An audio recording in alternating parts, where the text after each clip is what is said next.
better things to do with my money. Welcome to the Life and Times of Captain Barney Miller podcast. I'm your host, Mike White. Joining me is the rookie, Chris Dashew. I saw it in the skies. I saw it but I still hate prostitutes. But I still hate them. God, Wojciechowicz needs he's a woosah moment, my friend. Couple of them. Also coming in, it's the lieutenant, Mr. Otto Bruno. The lieutenant. I don't even know if there were there any lieutenants in there?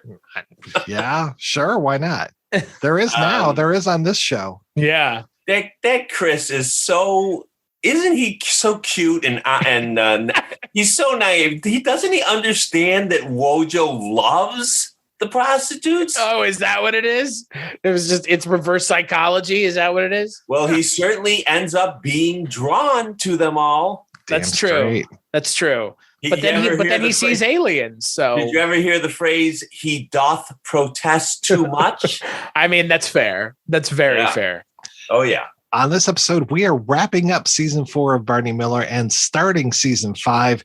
Season 4 ends with episodes 22 and 23. That's The Sighting, which was released May 11th, 1978, and Inauguration, which was released May 18th, 1978.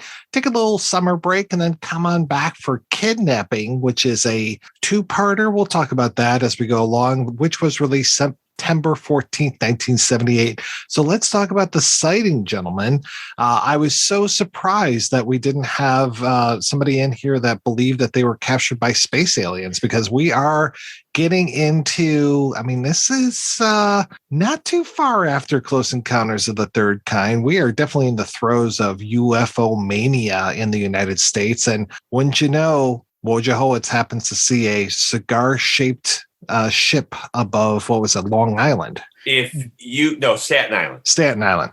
If you gentlemen were using Barney Miller and the Files of the Old One too as your episode guide, yes, Chris, I too am a whore. I was like, "Fuck! This is the second thing you're saying." I love it. I was honestly expecting it to be the first. I absolutely love this. Me too. I'm right here. I'm here for it. In the episode guide on page 365 is The Sighting, and on page 366 it says Close Encounters, and I quote, "This episode premiered roughly 5 months after Close Encounters of the Third Kind came out." Nice. Wow. But do you quote the fact that this episode is missing an integral part of the now trio of these kinds of episodes? Where is fucking Kenneth Tygar? Right. Tygar. Where's he at? He was in the werewolf episode. He was in the ghost episode. And now we have an alien episode, which essentially posits that Dietrich is an alien, which I totally believe is actually the case now in this show, which explains a lot. But where's Kenneth Tygar? That's all I'm asking. That's the question that you should be asking in your lovely book by bearmanormedia.com, where you can get this book right now. And you should, because it's really good. And you know what? There aren't enough 600-page books about Barney Miller out there, folks. This is what you want to be reading if you're a fan of Barney Miller. I agree. I too am a fucking whore, bro. I don't care. Well, wait a minute. Wouldn't this make you my pimp? I saw my pimp today. No. First of all, you're right. There should be more. Well, now we don't need any more 600-page books. Right. It is the one. But Ken. Ken, he's on a Ken. My old buddy Ken. Yes. My old pal Kenny T. I do believe Ken pronounces it tiger. So he does pronounce it like the animal. It is surprising he's not in this episode, though, right? That's funny that you say that, because I never even thought of it. You're right, because he will be possessed by a devil at one point. He was. Yeah, he's the werewolf. He also is a what do you call it? Not ESP. Is it ESP? He can read people's minds. Oh yeah, ESP or yeah. There's an episode where he can read people's minds, and then everyone loves the werewolf episode, as do I. But my favorite of all his depictions is This Is Still to Come. He plays Jesus Christ. Oh, wow. Okay. A gentleman. He plays a guy who truly, truly believes he is Jesus Christ. Yeah, that's a great episode. Which is why I'm wondering why he's not in this episode. Yeah, because that's interesting. You put Wojciechowicz in the position of the crazy person, which crazy. I mean, I'm putting it in quotation. Okay, this is a video, clearly not a video medium.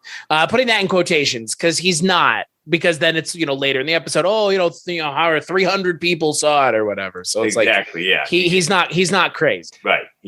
Not only do they have other people confirm that they saw something, but they make it like very obvious to you that the Air Force captain doesn't believe the excuse that his superiors are giving him. Right.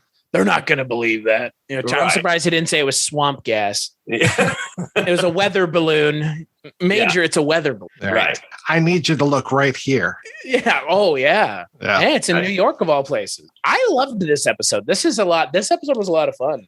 This is an interesting episode. This has a lot of A story, a little bit of a B story. And as far as I remember, nobody actually goes into the cage in this episode, which is very odd. I mean, obviously, I've seen all these episodes like 15 times or so, but since I finished writing the book, I mean, you can understand. I haven't been watching a lot of Barney because I was inundated with it for 5 years. But I just said to my son again, I said, it still amazes me. I go back, I've seen these things so many times now, and I still laugh out loud. And I'm sitting here by myself, and I'm still laughing out loud. This is really an interesting episode. You're right, because it introduces us to the characters of Harriet Brower and her husband, Philip and Harriet Brower, who will return, I believe, 2 other times after this. Yeah. Wojo's girl and Agent Orange. Yep. So, and he, the husband, is always getting into something crazier than the time before. But Chris already mentioned my other favorite part about the sighting, and that, of course, is the ending where Dietrich insinuates. Well, he doesn't even insinuate it. He just says it in a way that their imaginations and our imaginations run wild. That maybe this explains this guy. Right. It is the moment where you're like, okay, if this is what he's saying, then he's a fucking alien. But it totally explains why he's so weird. Did you guys cover the episode yet with Richard Libertini? Oh yeah, we just talked about that recently. What is the number? He's from the future. Oh, well, in this one he had a number for a name. He didn't say he was from the future. No, there's another one that he is in. I think he's in a total of 3. Yeah. But there's another one that he's in where he's from the future. And there is a similar type of Dietrich joke in that episode as well, which is one of my favorites as well. I love Dietrich. I mean, Dietrich and Yamana were always my 2 favorite. Oh God, yeah. Characters. This whole, I mean, for the last half a season or more, this show has just devolved into a Dietrich love fest. We just cannot say enough nice things about him. Yeah. I mean, Steve Landesberg is like in my opinion, at least for the 4th season of the show, he's like the unsung hero of the show. Not even unsung. Like they give him the most to do in the season. Understandably so. Almost to the detriment of some of the other like mainstay characters, frankly. And as his wife, his widow said to me, she said, he had a lot of dialogue that he had to remember compared to those other guys, because he would go off on these long things.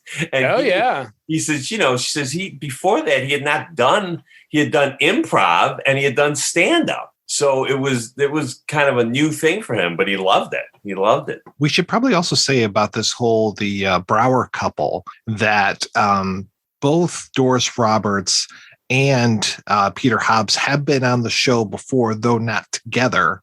Hobbs was in the episode Strike, the 2-parter, and Doris Roberts was in the episode Sex Surrogate. Right, I remember that. And then they're going to come back as the Browers together a few times, but Hobbs is also going to come back as a separate character again later on. I just love the recycling of these great character actors. And Hobbs is one of these where You probably don't know him by me saying Peter Hobbs, but as soon as you see him or as soon as you hear that voice, you're going to be like, oh my God, yeah, I've seen this guy in 1,000 things. I mean, he's got 155 credits in his resume. And of course, I think hopefully even in 2022, people immediately know Doris Roberts. I mean, of course, she had a real push later on in life with things like Grandma's Boy and Everybody Loves Raymond. But, you know, you just mentioned Grandma's Boy? Oh, hell shit. Yes, I did. Yeah. I fucking love that movie. I was going to say that one was way over my head. I have no idea what Grandma's Boy is. It's a stoner. It's a stoner movie, but she plays like the stoner's grandma. And it's a very endearing Doris Roberts role. It's really good. Yeah. It's got some great actors in there too. And like a lot of great older female actors. So like your Shirley Jones, Shirley Knight, other people not named Shirley, they're all in this movie. It's really good. Yeah. Oh, wow. But it's an Adam Sandler crew movie. So it kind of gets lost in the shuffle of like other lesser Adam Sandler crew movies. Exactly. Yeah. Aren't all Adam Sandler crew movies lesser movies? Not necessarily. Not everything. Yeah. There are after a certain point. After a certain point, probably. Yeah. This one is, it's definitely better than like your Bucky Roberts, those kind of things. Bucky Roberts. What was the other one? Dickie Roberts? Dickie Roberts? Dickie Roberts, former child star. Wasn't Dickie Roberts the other guy? David Spade. David Spade, yeah. Yeah. Yeah, and you're right. It was Dickie Roberts, yeah. Yeah, but she wasn't in that. No. But that was Mary McCormick was in that, who is always very pleasant on the eyes. I love Mary McCormick. Yeah, I love her. You didn't mention that we've seen Peter Hobbs in something else, Mike, in another one of our shows. He was in To See the Invisible Man. Hell yes. That episode of The Twilight Zone. He's one great. One of the better episodes, yeah. One of the best episodes. Sleeper. Yeah. I mean, yeah, he's just been in so many great things. He shows up a couple times in MASH. He's been in, Lou Grant's 9 to 5. I mean, he's in The Odd Couple a bunch of times. Yeah, so many great things. And yeah, as soon as you hear his voice, you'll be like, oh yeah, and I'm going to have to drop a clip in here because it's one of those like, oh yeah, I know this guy. If Danny liked somebody, I think we probably mentioned this the first time around, he would bring them back. He didn't care. And again, it's a different time. So, people didn't have all the shows on a platform somewhere where they could just binge watch it straight through. So, season to season, people, they just didn't think about people remembering anybody. He didn't care. He just wanted someone who could give a good performance. And they definitely do. And I'll be honest with you, Otto, like, even if I'm not even sure you had mentioned it, but it seems pretty obvious because there are these like Kenneth Tiger and Doris Roberts, like they've shown up now a bunch of times. And if I'm a showrunner, the last thing I'm going to do is work with people that I don't like to work with. And if someone keeps showing up in these shows, my assumption is they're either easy to work with or they actively like working with those people. Right. That was kind of the thing in our Columbo show with some of the people that have shown up are like friends of Peter Falk and stuff like that. So, Well, sure. You got Cassavetes and you've got Val Avery, who shows up in a bunch of Columbo. Oh, yeah. You've got Tim Carey in the first early season, I guess. Right. And you've got Bruno Kirby and his dad. Bruce Kirby, right. Bruno was in that one where he's a young cadet or something, right? Exactly, yeah. Well, but Bruce was in Columbo a lot, and he was in Barney 4 or 5 times as well. So I think we've seen him at least once already. Yeah. And with this, with these two, the Browers, this scheme here is that Philip has sold off all of their stuff, even her clothes, it sounds like, in order to convert everything that they own into gold, because he's convinced within 2 years, there's going to be a huge economic crash. It would almost be as if, something really horrible happened. Maybe call it Reaganomics. Maybe, I don't know, like a whole like trickling down of wealth that just never actually happens. I don't know what you're talking about. First of all, this was still the good old days before Reagan. Yeah. This is when gas prices were, super high, kind of like today. Yeah, they were like super high, like 79 cents a gallon. Oh my God. Yeah. But No, this is. I'm sure we talked about this the first time I was on, about Danny's idea of paranoids with proof. Yes. Right. Well, this was the paranoid with proof for this one, although they never give you the actual proof in this one, although Dietrich sort of says, yes, there are a lot of economists who believe this is going to happen. And that apparently that was the case at the time. But both Hal Linden, and I'm trying to remember who the other person was who told me this, but Hal said Danny was doing this. He said he wasn't selling his house and everything. He says, but he was buying gold. And he said he even got me to buy some gold. Oh my God. Stunning. He was nervous about this. Oh, so wow. that came right out of his life. That's funny. I've been saying it for 50 years, folks. 50 years. I love how Dietrich convinces Harris that he needs to get rid of all those blue chip stocks. And Harris on the phone to his broker is fantastic. What you got me in all this paper for? Paper that'll be useless in a year or two anyways. Exactly. Well, there's it's the same episode with Libertini when he's supposedly a guy who comes from the future, and he tells Harris that they like gold crashed in '88 or something like that. Oh wow! And he gets him to buy. I think it's not copper. It's something else. Oh, I can't remember what it was, but he tries to get him to buy something else.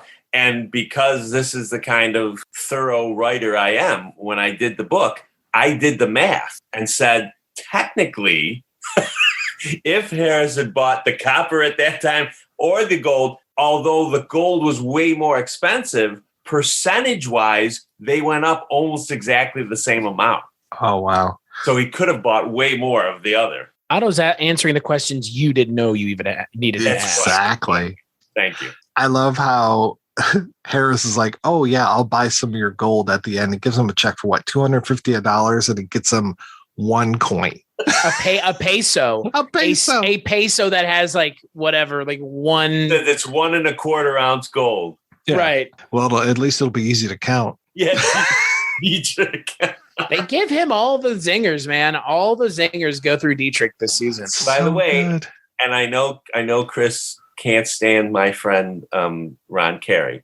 We're starting to warm to it. We're warming a little bit. Yeah. In this episode, have you guys ever seen Mel Brooks' History of the World Part 1? Oh, yeah. No. High anxiety. High anxiety. Thank you. High anxiety. I got it. I don't got it. That's what I always think of when I see this episode. Him carrying that big box of gold and the bags and everything. And it's like, when he stands up and he's so sore from carrying it, it's like, oh, you got to help him out, Levitt. Yeah. Levitt, help him out. And he like rolls his eyes, gets up and holds like his groin. Like he already's got a hernia or something from carrying it up. Yeah. That's what I always think of high anxiety when I see that. Oh, man.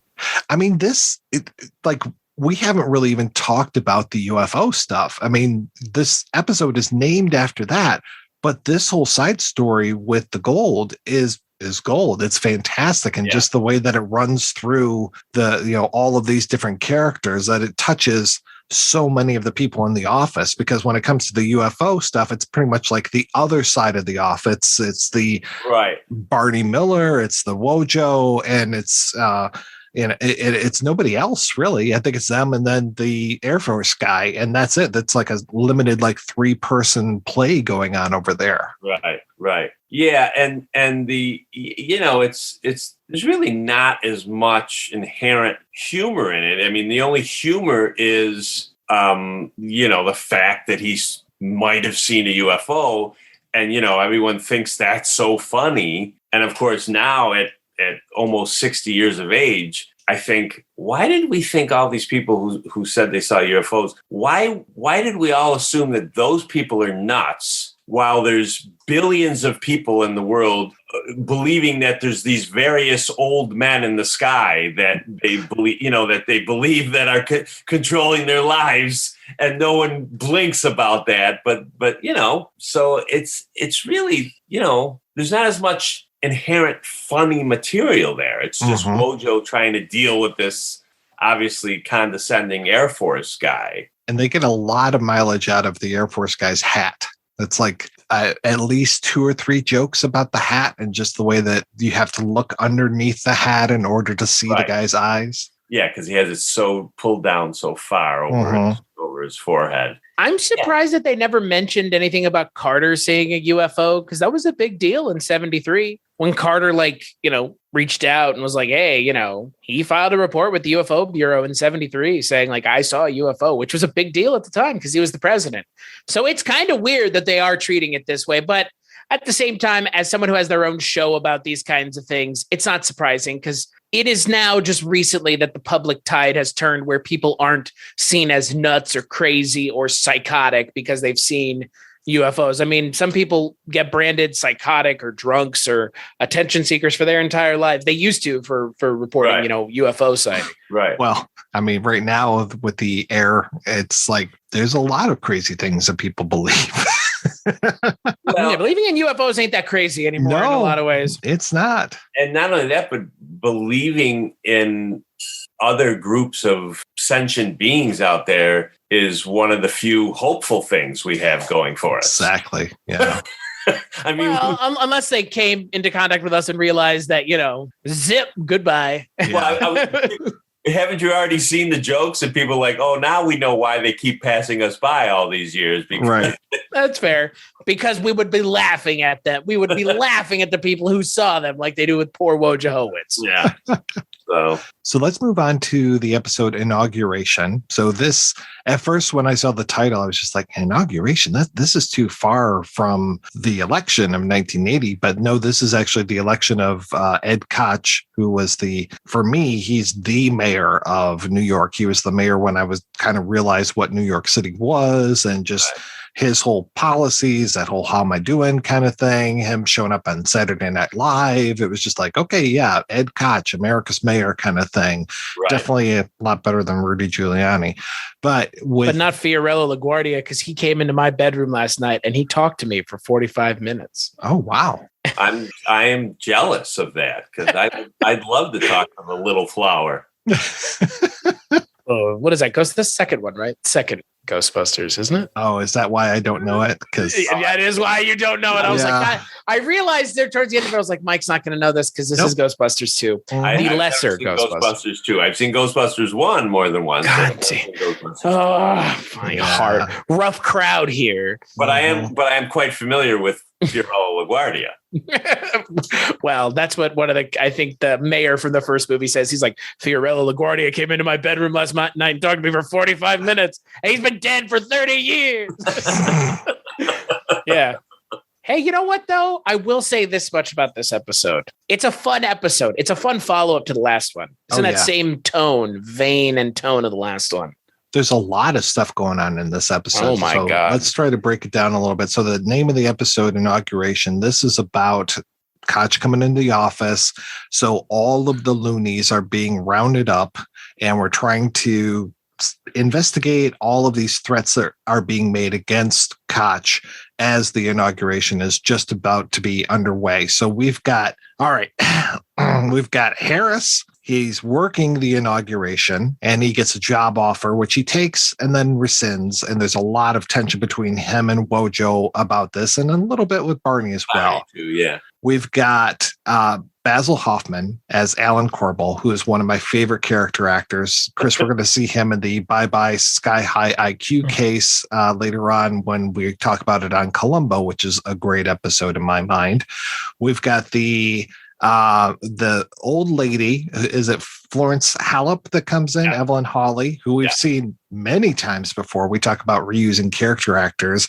So she comes in, she's writing death threats to Koch in crayon, or she's got the stationery with skull and crossbones on it. So she just constantly is writing poison pen letters. Trying to get his attention. Yeah, well, it's a great letterhead if you're going to do that. Yeah. We've got Philip Sterling coming in here, and I'm trying to remember what his deal was. He's Noel Cady. He believes that he's the people's mayor. That's right. Right. The duly appointed people's mayor. Right.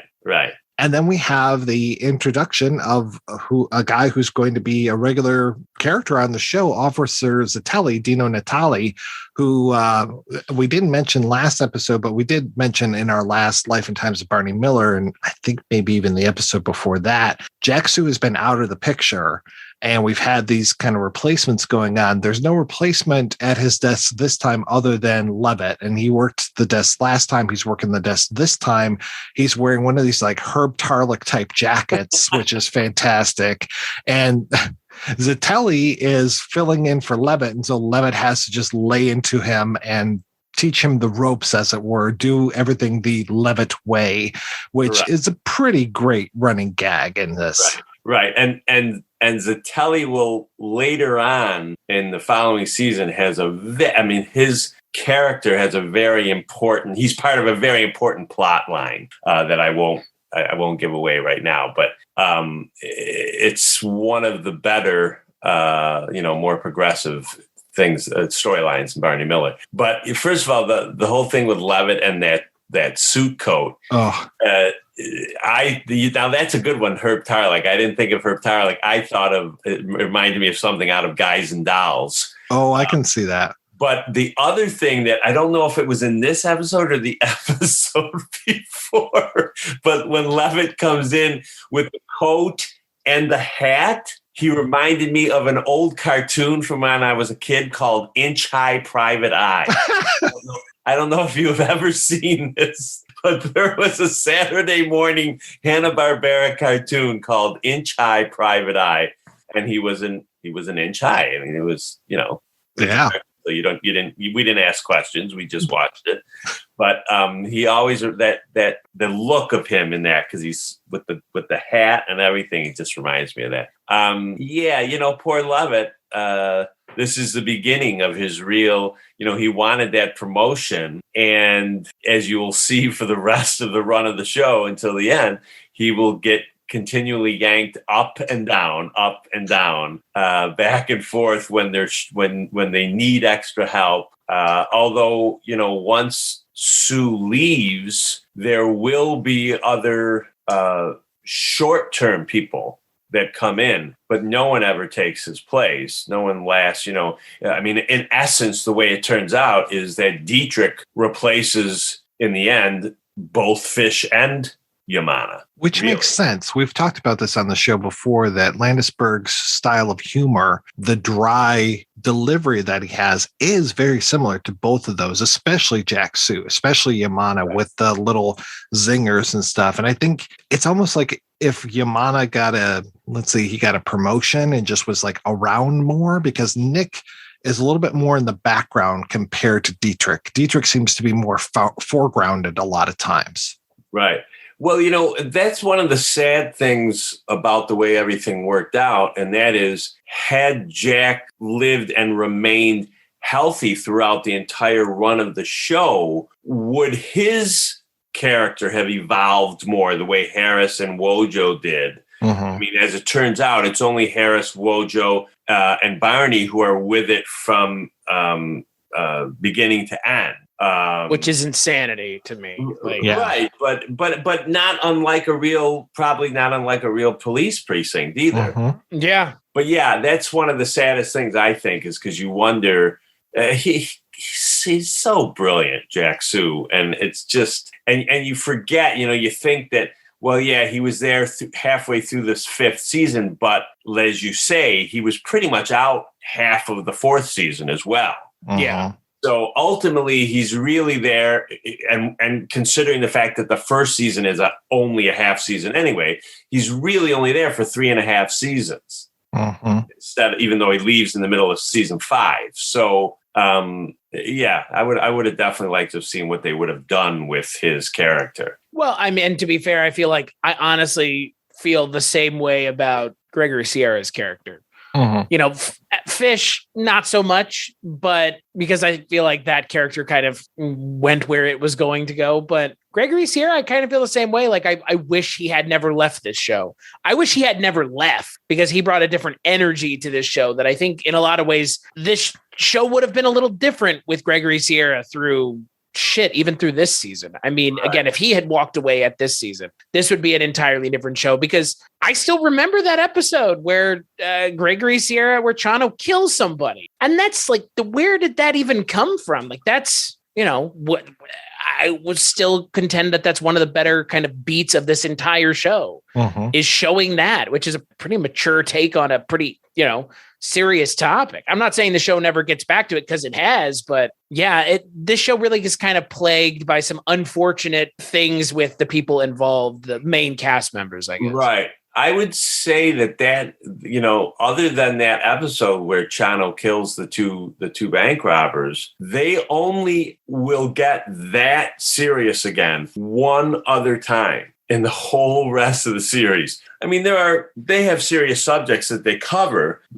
I mean, the Agent Orange which they'll talk about later on, is definitely a serious episode. But one of the things that I always liked about Barney, unlike a show like MASH, for example, is that Barney could touch upon serious subjects but still be funny while they were incorporating a serious subject matter into it. And MASH couldn't, in my opinion. They got very maudlin and very preachy, and I just kind of, it turned me off, because it wasn't, I originally tuned in to watch a sitcom, and it just, they were proselytizing too much. But in Barney, it's interesting that you reminded me about that Chano episode, because that episode is very serious. There's only one other episode that is still in the future for you guys, having to do with that always happy subject matter of a Nazi, which still back in those times was a bad thing to be. Unlike 2022, we still look down at Nazis in the 1980s. So Indiana Jones hadn't kicked their ass just yet. Yeah.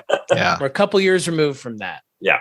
It's strange to me, because the show does have an episode called Rape, and it's not a very serious episode. Right. Right. I think the most serious that we've gotten lately, Chris, was when Barbara Barry showed back up, and we made remarks about how there are times where there's no laughter and you don't get the zingers, because we're treading some rocky ground with that. But I mean, of course, it's nowhere near somebody being killed. We really took the show to task for the mishandling of her character coming back to then go away again. Right. Yeah, that go away again for good, it would seem. Right. Yeah, because have they started where they've split up yet? They're pretty close if they haven't. The last episode she was in was Quo Vadis, the one where it's, she comes to him and, it's the robber's wife is worried about him, and they kind of pair that up against Barney's wife is worried about him. Oh, yes. Okay. Is that the one with Dulligan, with John Dulligan? And he says to her, give him a break. Yeah, that is. Yep. It's so strange. She knew what she was getting in for at the beginning. That exactly. One? Yep, that one. Yeah. It's super strange. Yeah, it's a super strange way of handling her character, because some things they didn't have a choice on how to handle them, and then other things they made these like tacit decisions to kind of mishandle it. Right, and I should probably clarify what I just said. I don't mean that there were only two serious episodes. Oh, no. What I mean is that there's really, and technically even the Chano episode wouldn't count as it, but this episode that you guys have not gotten to is the one episode that there's almost like no laughs in it at all. It's a real outlier for Barney, because there's like almost no laughs in it whatsoever. Now, there is one other episode that has no laughs, but that wasn't on purpose. That was Wojo's Girl Part 2, which is the worst episode in Barney Miller canon, in my opinion. But you know what I find, again, amusing about this show, and something I noticed in Inauguration that kind of puts it in a different category. This is one of the few episodes where they use a applause beat. Which is very infrequently used. And they use it for when Ron Glass is like, they offered me a job and I took it. So long. And it's like, yeah, clap. And I was like, what the fuck? Clap track? There's a clap track in this episode, which there's not there. I don't think there is in very many, if ever. Which, by the way, shows you that it was not in front of a live studio audience. It was just sweetened, because had it been in front of a live studio audience back in those days, you would have gotten the ooh. Exactly. Yeah, right. Yeah. The audience would have gasped. Which is funny because they really don't do anything with it in the episode at all. Mm-hmm. Right.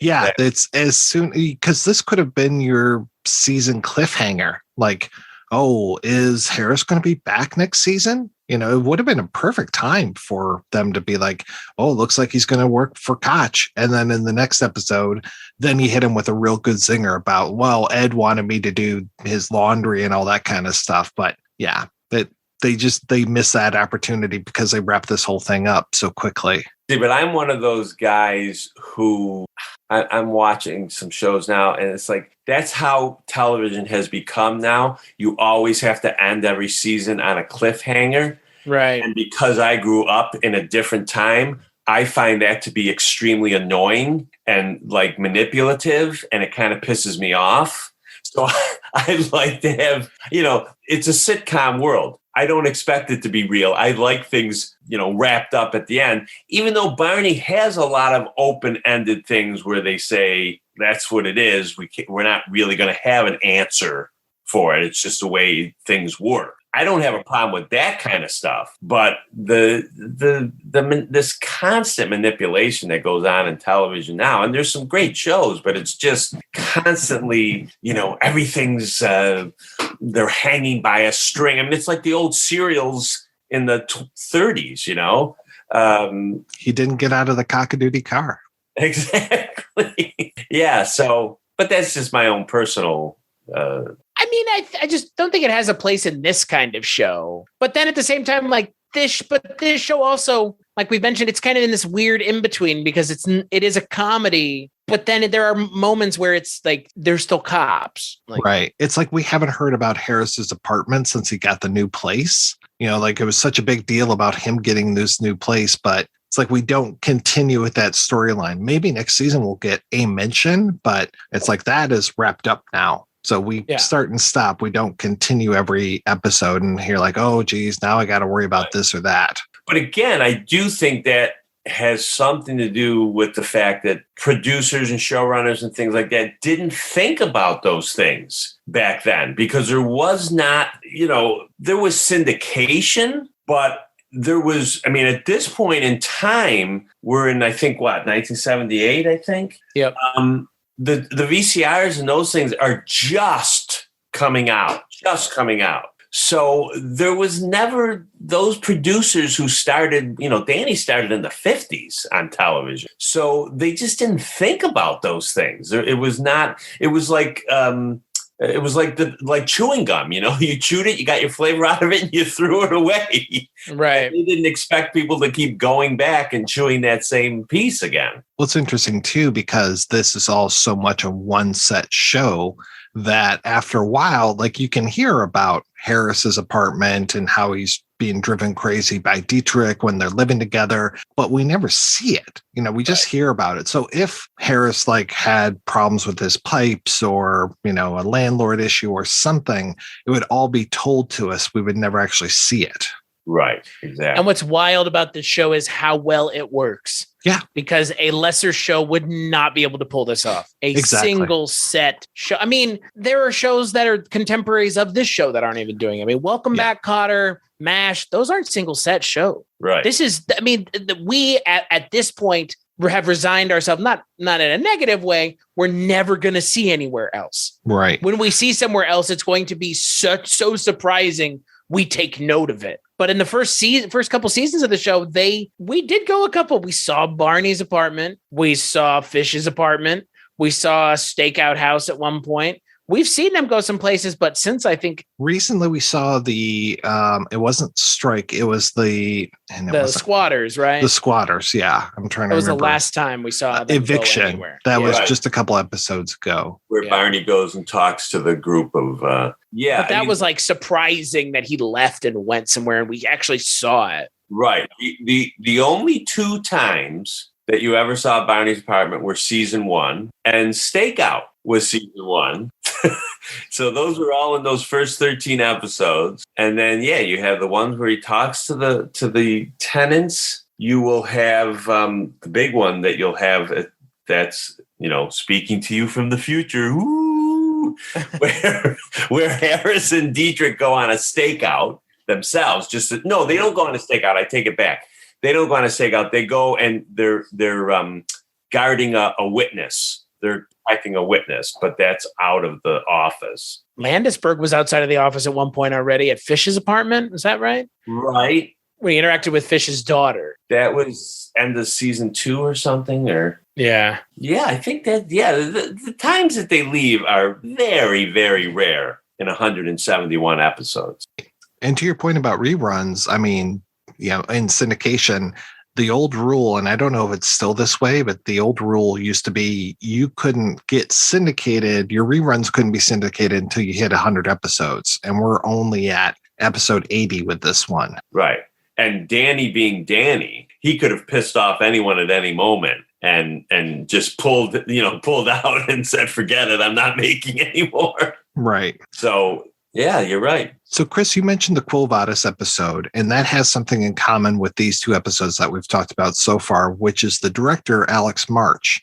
And as far as I know, and please correct me, Otto, since you are, the man from the future, I don't think that Alex March had directed any episodes before that, and I don't think he's going to direct any more after it. It becomes really like, Noam Pitlick has already been like the man, but I think the next 2 seasons are almost exclusively directed by Noam Pitlick. I think there's another Max Scale episode out there, couple of them, but almost everything else is Pitlick. Yeah, I couldn't find much of anything on Alex March when I was doing the research, and I can definitely confirm that going forward, Pitlick only becomes more important and more integral to that group.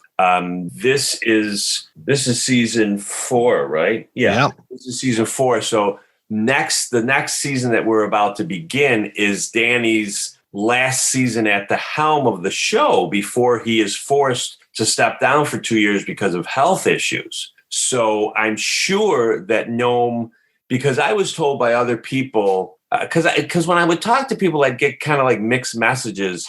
I said, well, Noam was like the director of most of the episodes. And then some people would say, well, yeah, but Danny always kind of directed, even if Noam was there. But then later on, Tony Sheehan said to me, well, yeah, he says, that's sort of true. He said, except when Danny was gone, he said, we depended a lot on Noam because he had been around from the beginning and he was so talented and he was a little older than all of us. And he was great with the actors and all that. So definitely in season 6 and 7, in fact, in season 6 and 7, you can make the assumption that Noam was so important that when Danny came back in season 8, that's when Noam left. Oh, wow. Even though it had been Danny who put Noam in that position, and they, by all accounts, they had a good relationship. But that kind of confirms to me, in my mind, that Noam figured, well, Danny's going to be back, so my directing duties, quote unquote, are not going to be the same as they have been for the last 2 years. Right. So then he did not direct. If you look, he didn't direct anything in season 8. He was gone completely in the last season.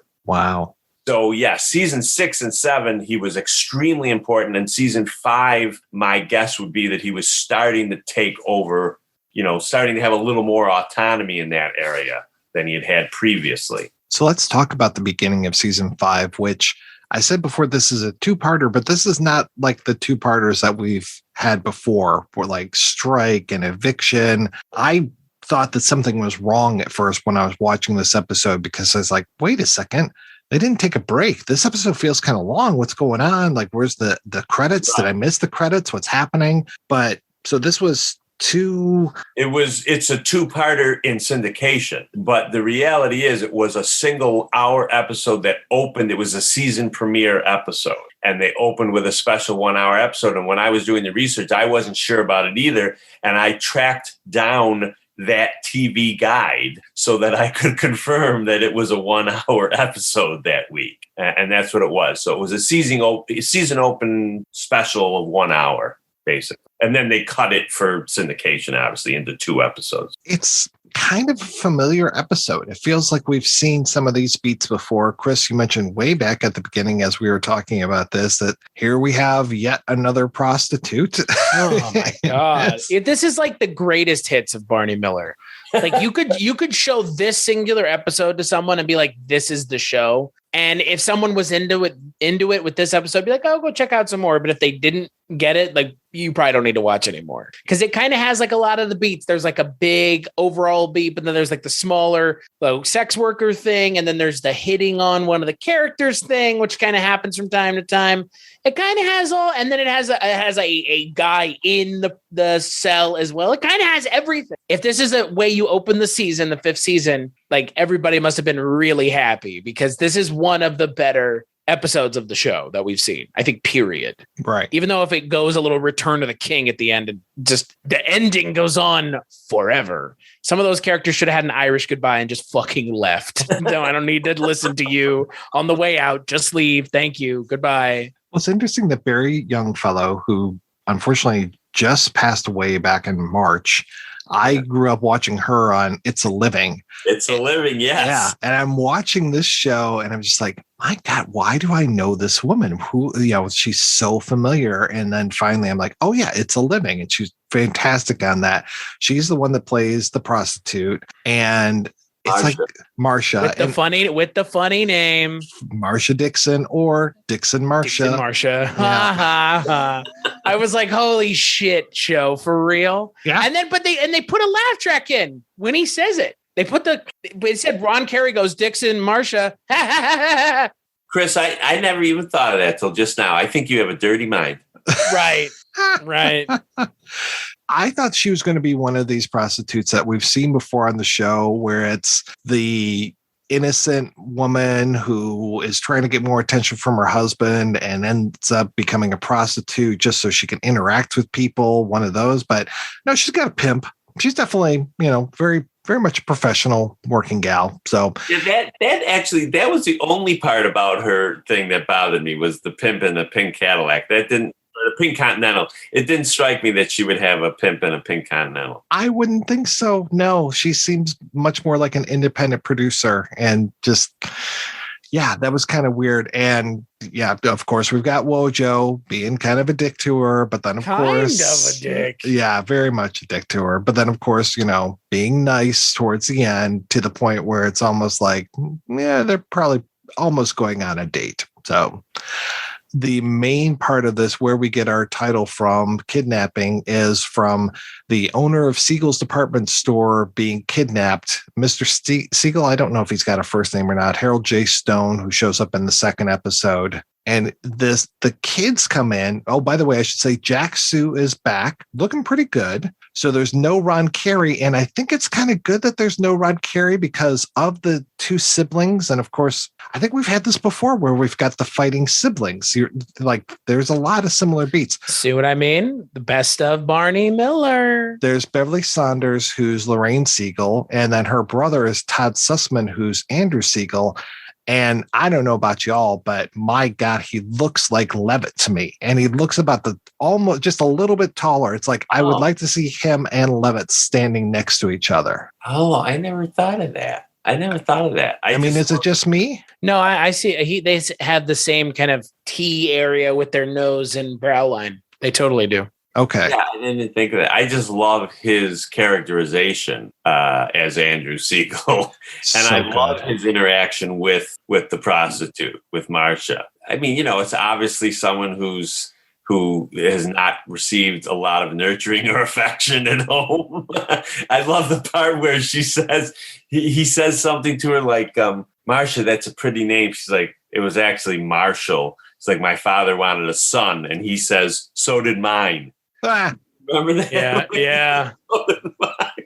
I'm like, that sums up his entire character when he says that. Yeah, I think both he and Beverly Sanders were great in this. Oh, she's fantastic. She's another one of these where you just look at her and you're like, oh my God, I've seen this woman in so many things. She's got this great voice.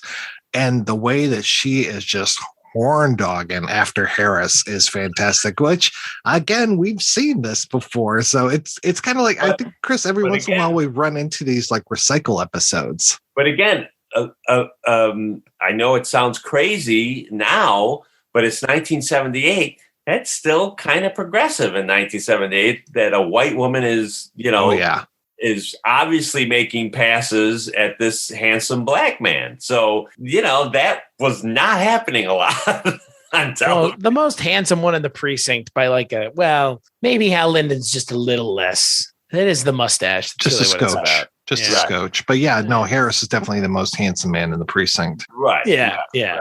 So those close-up shots of Landisberg, he's a good-looking guy. Yeah. Oh, yeah. Dorky-looking guy. But the way he carries himself is just... the way he carries his shoulders, there's just something about him I really like.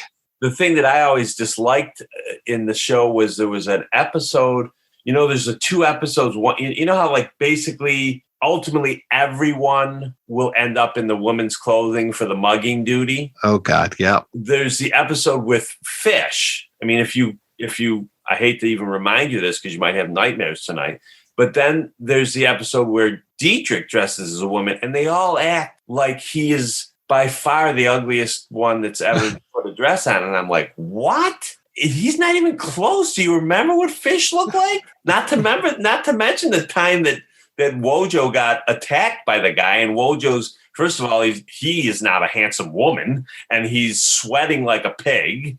And I'm like, I just thought that particular whole thing where they're giving Dietrich a hard time for how ugly he was as a woman. I'm like, please. God, the only one that ever looked good was Harris. They haven't done that in a long time. I mean, it has been, I think, since one of the last times Fish was on the show. So it's. Well, I can guarantee you that everyone except Barney. Everyone except Barney and Jack Sue. Everybody except Barney and Jack Sue will don the dress at some point. Yeah, that's simply stunning. Jack Sue never. You're right. Now that I think about it, Jack Sue never got the call either. So he never shows up like that. Yes, and the guy that you're talking about being in the cage in this one is the great Stephen Girish. Yes. Who it shows up numerous times in the course of the Barney Miller years. I think he shows up 5 times, maybe. Oh, and yeah. He's been on the show once already. Yeah, the interesting thing is in this episode, his name is Glanzman, Mr. Glanzman, and the name of the real-life New York City police officer who was the advisor was Paul Glanzman. That was the name of the real-life New York City cop, was Paul Glanzman. And that's this character's name is Glanzman. And his whole tirade when we first meet him, that is eerily 2022, isn't it? Oh my God. Yes. Yikes. That's all I'll say is when I rewatched this and I saw that, I'm like, holy shit, this is 40 years old and it could have been made last night. Oh, yeah. With his ranting and raving about not apologizing for being a white man and all this stuff. I'm like, oh my God. Middle-aged white man too, just so we know. Yeah. Middle-aged white man. Middle-aged white man, middle class. And then don't make any assumptions about me. Right. Then he says about Harris, I thought he was a looter. It's real bad. Yeah. He's a real doozy. I love when he's in the cage and Dietrich starts taunting him. And there's that whole thing. He's like, how cultured he is. He's like, what's he say? Something about like, what kind of wine would you have with possum? Red. Well, no, that's the other guy. My bad. That's the southern asshole. Oh, that's Fred Sadoff. That's Fred Sadoff, who's also in a number of Barneys as well. Yes. Also soon to be in a Rankin on Bass episode as well. Yes. Oh, really? Yeah. Okay. Yeah, and a Marco Polo musical, apparently. Mm-hmm. So, I'm sorry. I was mixing up one white asshole with another white asshole. Does Ralph Manza count as a white asshole? No. Don't. Ralph Manza is also great in this show. It's like this third time now. Third of like 7 or 8 times. Oh, yeah. This is the second and last time he plays somebody other than Mr. Roth. Oh, I love him so much. And I love just he's so old and so decrepit, and he's got the arthritis and just can barely drive the car. Right. No, Ralph Manza's character of Mr. Roth, who I think you have seen already, but he'll come back, is probably my all-time favorite Barney character. I mean, when we're introduced to him as the shoplifter, and he said, "What made you think you could get away with it?" And he's like, "I'm blind. No one expects a blind guy to steal from you." I love him. Best. I love Ralph Manza. Absolutely love Ralph Manza. I mean, we just saw him recently, or I was just editing that episode because I remember him walking down the hallway like he's escaping. Oh, yeah. Or no, he didn't walk. There was a guy in a wheelchair, I think, that was trying to escape. Yeah. Oh, yes. Yeah. Henry Slate. Yes. Slate, that's his only time on Barney. And Henry Slate, if any of the listeners love to watch like Don Rickles on YouTube and like his old Tonight Show appearances, Don Rickles will always say he started at Slate Brothers, which was a nightclub run by the Slate Brothers, who had been like a song and dance comedy team in the 30s and 40s. And Henry Slate was one of those brothers. I love it. I love how it all comes together. Yeah. Well, and speaking of coming together, our good friend Father Malone does a Banachek podcast, and Ralph Manza is on a fair amount of episodes of Banachek playing the same character. Jay. He's his driver, Jay. Yep. Nice. So, yeah. Hopefully he does a better job there than he does here protecting Banachek. Well, I mean, look at you see Ralph Manza. How good is he going to be protecting anybody? Yeah. Very good. The most useless of chauffeurs that can't do anything. He could be Levitt's father in terms of height. Oh, that's true. That's true. Yeah. And hey, Luger's here. Fucking A, Luger's back, man. It's been a while. This is a fabulous Luger episode because it's one of those episodes where he literally has no real help to offer. He just makes Barney's job harder. Yes. Yeah. And which, to be fair, is most of the time he does anything. Well, it's like the FBI guy that shows up who has nothing to do. He's just like, well, if they cross state lines, then I can get involved. Right. And of course, they're all kind of nervous about him anyway because he's so young. Right. No one wants to deal with him because he's so young. So I know the feeling. Yeah, I think he says he'll be 28 in October or something like that. Yeah. Right. Yeah. Well, isn't that the woman? She's like, wow, how old is he? How old is he? Shut up. Jesus. Yeah. Christ. I mean, what? You're almost that age, Chris? Well, 4 years older than that. Oh, wow. Holy shit. Yeah. So he's baby. That FBI agent's rather baby face. He's a baby face. Hey, baby face. I genuinely find this to be if this is a 1 hour opener, it is a very good episode. Yeah, I know. I've been kind of bagging on it that it's, but recycling. It is recycling. It is, but like that's why I'm saying like it's kind of like the best of Barney Miller because it is just recycling all these beats we've seen before and kind of pressing them together into a loaf-like consistency for easy enjoyment. Okay, I'm going to defend the recycling on one level, and that is part of the point of Barney Miller was the mundane nature of police work. The fact that they were dealing with similar type of people, like all these crazy people every day. I mean, it's kind of like what we were taught in screenwriting class, that there's only like 6 or 7 stories, and the only thing that changes is your take on that story. So in that sense, I mean, I'm sure they didn't have, if you were working in a police station for 8 years, I'm sure you would not have seen a hooker only one time. You were going to see hookers over and over again in Greenwich Village in the 1970s.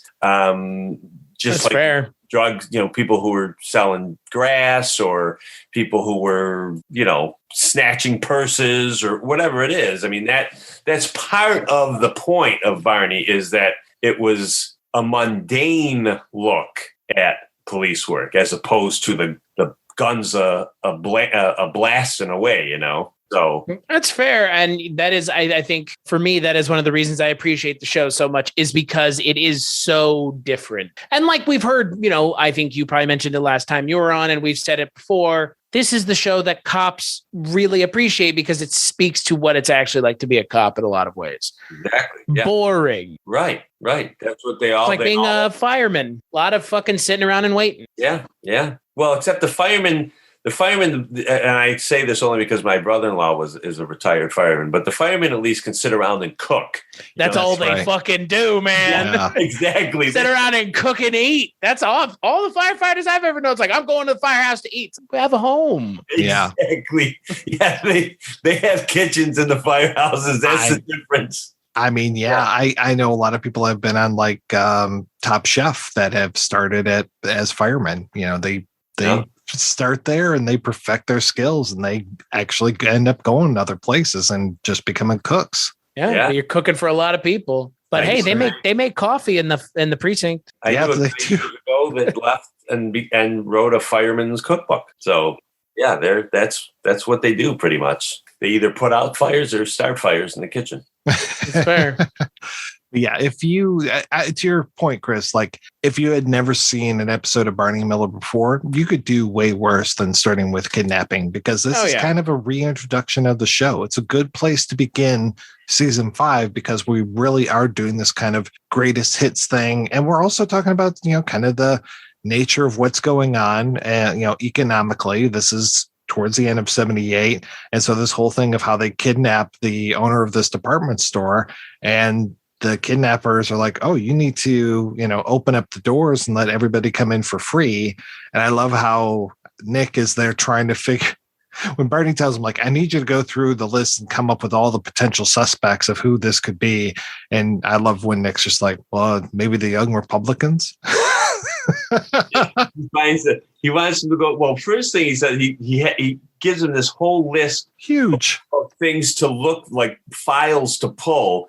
And Nick just says to him, Barn, wouldn't it be easier to just find the guy? Right. But then later on, he goes, Nick, have you found anything? He's like, I got this, young Republicans. Yeah. Nick was way ahead of his time. He knew the group to watch out for, didn't he? Oh man! I like all these episodes. Well, the inauguration episode and this episode are 2 episodes where I always said I found it interesting that Barney had so many things in it that were, you kind of had to know the time, like you're saying, Ed Koch. But in that inauguration episode, they also mentioned John Lindsay, because what's his name? Basil Hoffman is so high. He's like, is that John Lindsay, who was the former mayor? He was like the Playboy mayor of New York City in the late 60s and early 70s. Right. And they also mentioned Bess Meyerson, who was a Miss America, like in 1950 something. And then she ended up working for Ed Koch. And then she ended up getting arrested for some kind of white collar crime, which was a big controversy at the time. But it's like all these things, like if you don't know it, this is all stuff that's kind of just going over people's heads. And in the kidnapping episode, I mean, I would hope, I mean, at our time, I knew who Bruno Hauptmann was. Right. Yeah. The Lindbergh kidnapper and stuff like that. But I don't know how many of my peers would have known that at the time. But I'm trying to remember when the whole, oh God, who was the really rich kid that they just made that move? Well, Eddie Hearst? No, I'm thinking of All the Money in the World, that whole story of J. Paul Getty's grandson. Grandson. Yeah. I don't remember when the Getty kidnapping was, but it feels like kidnapping was kind of in the air, not as much as like hijacking planes, but definitely something that was, you know, I can't say fairly popular, but it was something that was in the news a lot. This is weird, but I will tell you that although I don't remember off the top of my head when he was kidnapped, I can tell you that it's mentioned in my book. Because in one of the episodes, the woman who the grandson was married to plays a part. She's an act. She was an actress in one of the Barney episodes. Oh wow! And she didn't speak in the episode. She doesn't speak English. She speaks German. And I'm pretty sure it's Dietrich who talks to her and who translates everything. Big surprise. Yeah. Yeah. I say, what a shocker that is. Yeah, exactly. So I do know, I don't remember the date off the top of my head, but I do know that the Getty kidnapping is mentioned in the book, in the Barney book. Jeez. So, yeah. And the other, I do also just want to quickly mention, because we flew past him before too, was Philip Sterling, because how Chris was saying at the beginning of how Ken Tiger always played these like supernatural type characters. Philip Sterling, who played like the People's Mayor, always played these older middle-aged guys who were like unraveling, like having these nervous breakdown type. If you remember I think the first time we're introduced to him, he's the guy who crawls under the desk and won't come out from underneath the desk. Oh yeah. Yeah. And you'll see him again later on where he had been a hostage. And it's really, he always plays he plays a judge at one point who kind of snaps, but he always plays these characters who kind of like are losing their grasp on reality, but does so in such a kind of poignant and sympathetic way, you know? Mm-hmm. So it's interesting how, yes, that's like real good old fashioned character actors who played the same kind of character, even if they weren't playing the same character. Right. Like in Peter Hobbs' case, Brower, he's always doing the same types of things, but he's still the same character. Whereas these other ones with Tiger and with Sterling, they're playing the same types of character, but they're not the same person. So it's like kind of a throwback to the old studio system of films where you had character actors who, that guy's going to play the gangster, that guy's going to play the farmer, that guy, right. All that stuff. So I just had to get that out because I love Philip Sterling. I think he's one of the unsung, he wasn't as well known as some of these other character actors, but he was fabulous in all the Barneys he did. So we've mentioned it several times, but we really need to bang this drum about your book, The Stories from the Old One too. And like Chris said, it's available on bearmanormedia.com and it is available on amazon.com. It's available where your better books are sold, Barney Miller and the Files of the Old One too. And this thing, you could kill a small child with this book. It's a big old book, folks. Like I was saying, you're going to get your money's worth out of this one. Jesus, yeah. 600 pages. It's, that way you have something to protect you late at night when you're reading the book. And, you always have it handy to defend yourself. Or your show. If you love Barney Miller, you can, I'm opening to page 465. Well, the funny thing is, at the beginning of the research for this book, I was not intending on having a very big episode guide.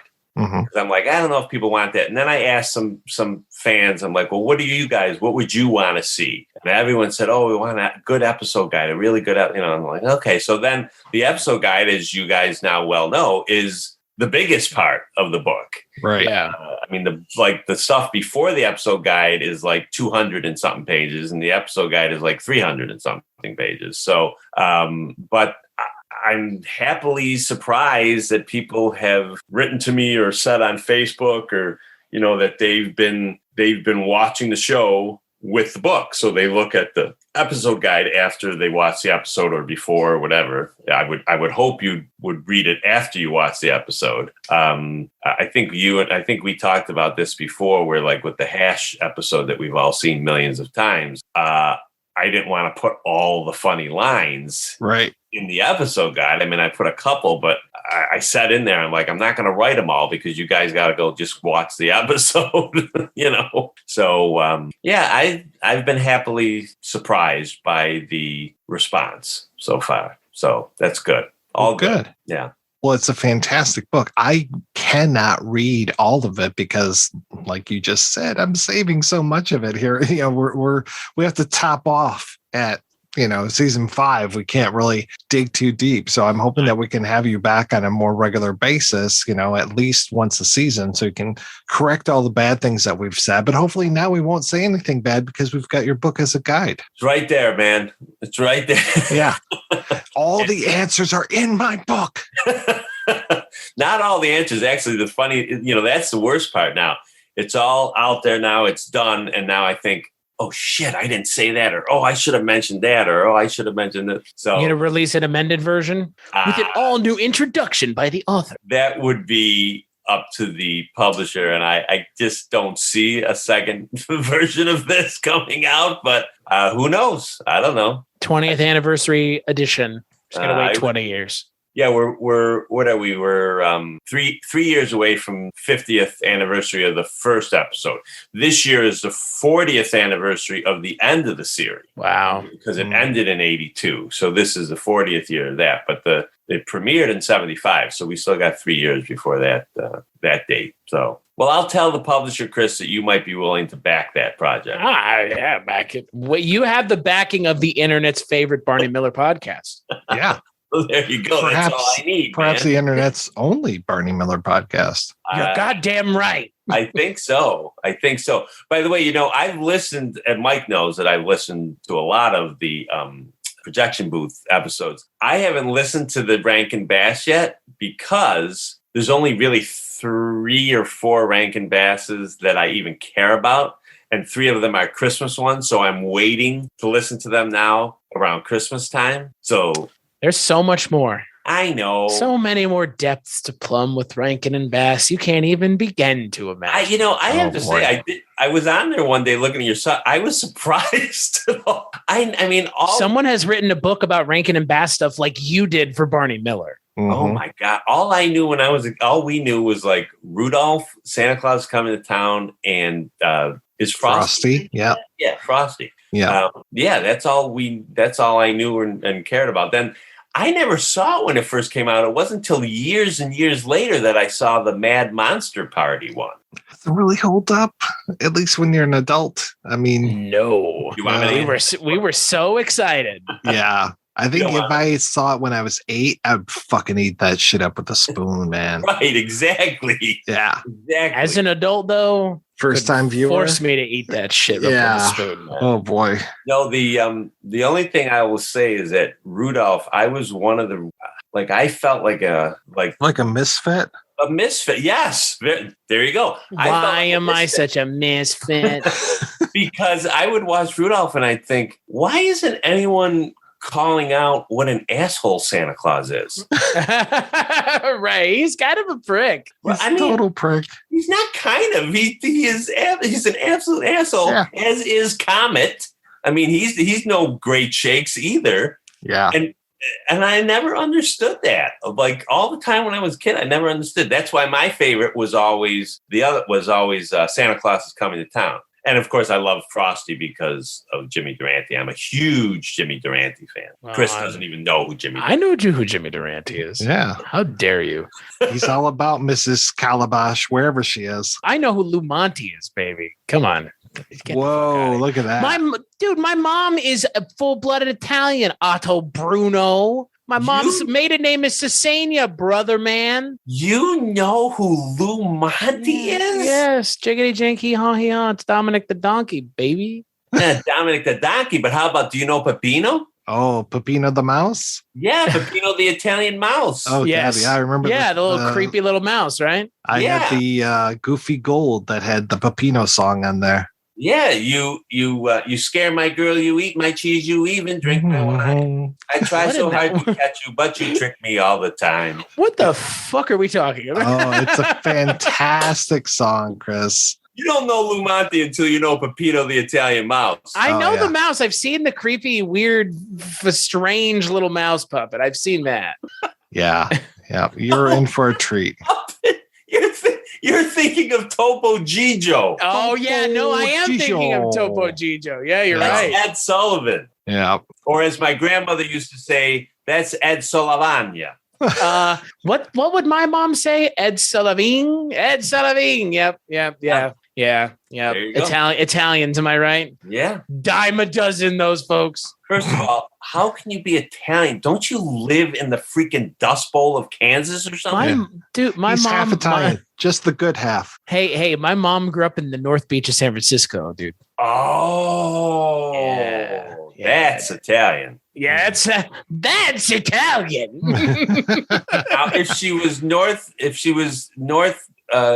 in San Fran, she could have. Can I assume happily that she might have even been Sicilian? She's from Tuscany. Oh no, okay. Are you Sicilian? All four grandparents were from. Wow, that explains so much. Explains so much. So don't cross me. Otto's a made guy. Yeah. Oh, don't give me that Malocchio. I am a made guy. I just made some pasta tonight. That's right. It was with egg noodles with ketchup. Oh God. That's disgusting. Exactly. That's disgusting. On the next episode of The Life and Times of Captain Barney Miller, we are continuing our look at season 5. We're going to be talking about The Search, Dog Days, and The Baby Broker. And we've got the greatest hits here, all directed by Nopet, like we talked about. We've got Tony Sheehan, Reinhold Weege, and Tony Sheehan writing these episodes. So we are in for a treat, I am sure. And I'm really looking forward to how we progress. And Chris, for now, I think for the first 9 episodes or 8 more of these, we've got Nick Yamana back at his desk. But, then that's it. I think the Vandal might be the last one where we see Nick. It is. The Vandal is Nick's last episode. Yeah, I believe he's in 8 episodes in this season, and the Vandal is his last one. Yeah. I only say 8 or 9 just because of this weird 2-parter thing. Right. Yeah. Right. And this is the season that ends with the Jack Sue retrospective, right? Yeah.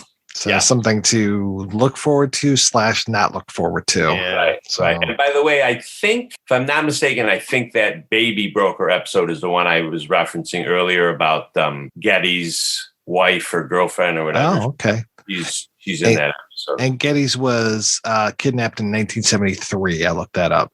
Oh, okay. Yeah. Right. So 5 years prior to this. Right.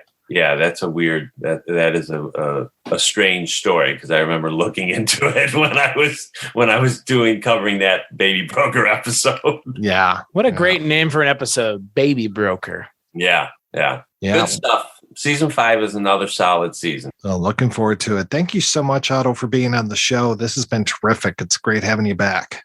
Thank you guys for having me. I love hanging out with you guys, talking about this. Man, I love me. I love talking about Barney, and I have not tired of it. So anytime you want me back, I'm happy to drop in. Excellent. Well, we look forward to talking with you again, and definitely for sure we're going to get you on the projection booth next year. I don't know if Chris is ever going to have you on the Culture Cast. Probably not, but you never know. Cast, what are they, all 25? And then I would be like a dinosaur, wouldn't I? I wouldn't even. I don't think there is anyone younger than me on that show. I think you're right. I think Begley's a little bit older than me. Cullen's probably between our ages.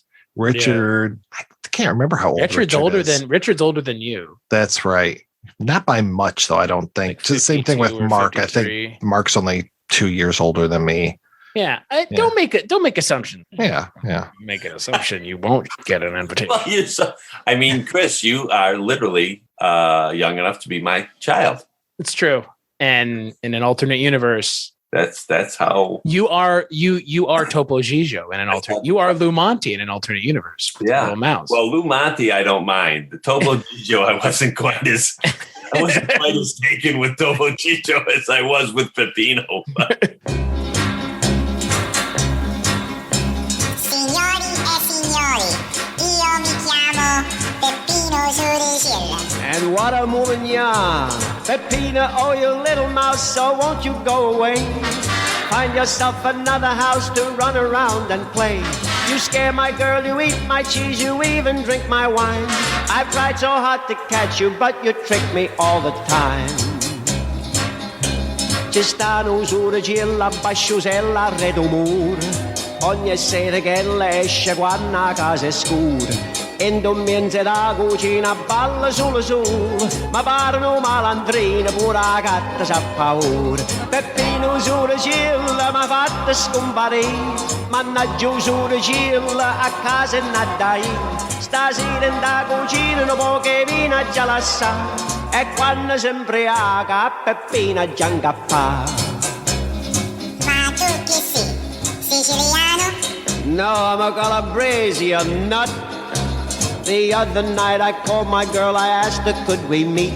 I said let's go to my house, we could have a bite to eat.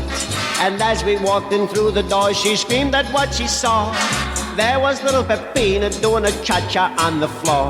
Peppino Suricilla m'ha fatto scomparire, mannaggia Suricilla a casa e nadai. Stasera in da cucina un po' che vino già lascia, e quando si imbriaca Peppina già incappa. Ma come venivo? A schifio? If I ever catch you, I'm gonna throw you right in a bagnaro. Quella non ci piace formaggio americano, quella va trovando un po' che parmigiano. Se è fatta tiatta, questa vita buona, e quando quella cammina pare proprio in un galantuomo. Peppino Suricilla m'ha fatto scomparire, mannaggia Suricilla a casa e nadai. Stasera in da cucina un po' che vino già lascia, e quando si imbriaca Peppina già incappa. Luigi, I got a present for you. Ah, you're a nice Close your man. eyes and put your hand in the box. Oh, mannaggia Suricilla m'ha scasciata la mano, a mousetrap. Sono mia. Ehi, malandri,